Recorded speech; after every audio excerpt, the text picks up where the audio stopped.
Ils ont pris non pas leur bâton, mais leur chaise de pèlerin pour défendre la planète face au dérèglement climatique. Un collectif de randonneurs suisses a sillonné récemment les paysages du canton de Vaud tout au long du mois d'août. Bonsoir Brian Favre, merci d'être avec nous en direct de Lausanne. Vous êtes membre de la Caravane Pass. Alors donc de mi-août, plus précisément à la fin du mois qui vient de s'achever, vous avez sillonné 12 étapes dans les paysages vaudois, 11 km au total. Expliquez-nous la démarche ou plutôt la marche. Je rectifie juste, on a fait plus que 11 km, on était même plutôt vers les 150 km C'est de pas la même marche. chose. Et puis, c'était pas la même chose et nos mollets en témoignent à la fin de cette marche. Toute la démarche consistait à se déplacer à pied, donc de prendre le temps, de prendre, si l'on veut, des vacances alternatives et de se rendre compte sur le terrain de ce qu'est la vie aussi sur les territoires, de rentrer en contact avec des gens qui travaillent ce territoire et de discuter à bâton rompu à l'aide de la chaise que nous transportions et de récolter des témoignages pour les porter, en fait, pour porter cette voix politique citoyenne auprès des députés du canton de Vaud qui faisaient leur rentrée donc le 27, date de la fin de notre marche. Quels thèmes, quels sujets ont été abordés avec celles et ceux que vous avez rencontrés au cours de ce parcours ?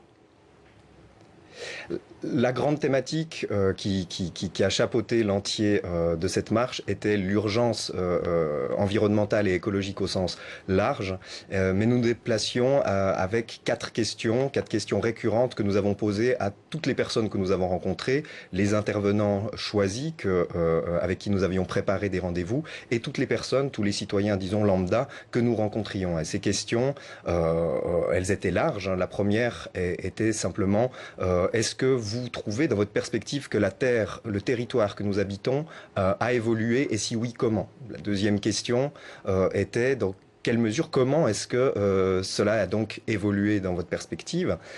Troisième, comment est-ce que vous souhaiteriez que ça évolue? Et finalement, la portée proprement politique était, mais qu'est-ce que vous souhaitez dire à ce sujet aux élus vaudois que nous allons rencontrer en fin de parcours?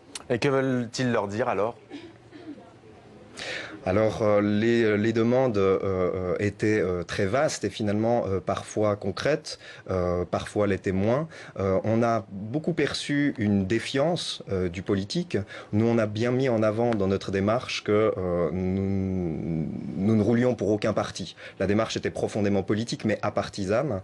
Donc on a beaucoup travaillé à l'encontre envers cette défiance quasi naturelle envers les représentants.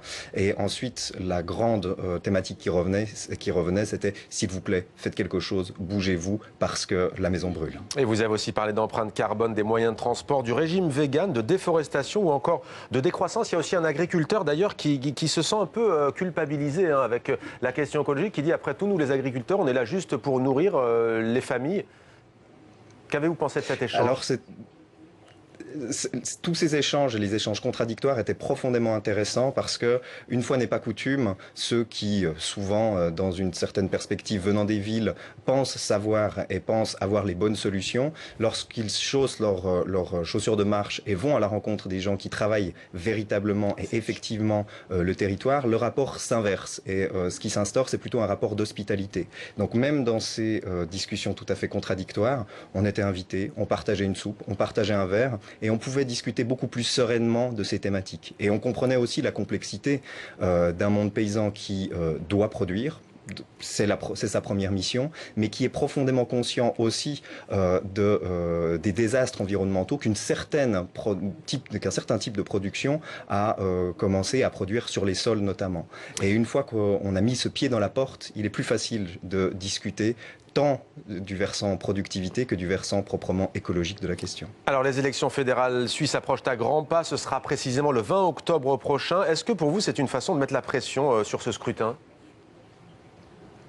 Alors tout à fait, c'est une manière de mettre la pression sur les politiques au sens large. Nous, on s'est contenté de mettre la pression sur les élus locaux, mais la démarche plus généralement vise à tirer la sonnette d'alarme et à mettre en avant que la société civile, dit rapidement, mais tout simplement les citoyens, ne se désinvestissent pas du politique. Peut-être qu'ils se désinvestissent de la politique parce qu'ils en sont fatigués, mais il n'est pas trop tard pour s'investir dans le politique et de réagir en tant que citoyen parce que finalement ce que nous partageons, c'est justement un territoire. C'est ce territoire que nous avons arpenté en prenant le temps de marcher au travers de ces paysages. Et finalement, c'est ça qui nous relie et qui nous permet peut-être de penser à des futurs différents et à des futurs possibles. Merci beaucoup, Brian Favre, d'avoir répondu à nos questions. Je rappelle que vous faites partie du collectif La Caravane Passe en Suisse. Merci à vous.